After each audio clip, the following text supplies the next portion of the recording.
ఓ సాగునీటి అంశమో, ఒక ఆర్థిక అంశమో సాధారణ ప్రజలకి ఏం తెలుసుద్ది?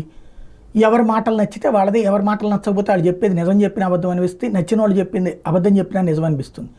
మేడిగడ్డ కాళేశ్వరంకి సంబంధించి ఇంకేముంది, కేసీఆర్ నాశనం చేసేసాడు, కోట్లు లక్షల కోట్లు మింగేశాడు. దాని ద్వారానే తీరా చూస్తే అందులో పగుళ్ళు వచ్చేసినాయి, అవి వచ్చేసినాయి, ఇవి వచ్చేసినాయి, ఇక అది నీళ్ళు వస్తే కొట్టుకుపోతుంది, ఊళ్ళు మునిగిపోతాయి అన్నటువంటి ప్రచారం చేశారు. అది నమ్మిన జనం కాంగ్రెస్ పార్టీకి ఓటేశారు, ఆ ఏరియాలో గెలిపించారు. సీన్ కట్ చేస్తే అవి ఇప్పుడు ఇంత పెద్ద ఎత్తున వరద నీళ్ళు వస్తున్నా బాగానే ఉన్నాయి.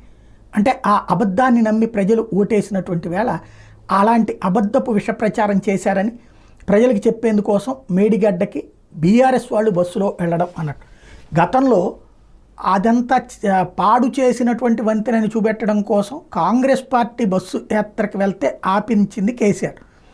ఆ తర్వాతన పగుళ్లనన్నింటినీ చూపెట్టడానికి మీడియాను వెంట పెట్టుకుని ముఖ్యమంత్రి హోదాలో వెళ్ళింది రేవంత్ రెడ్డి.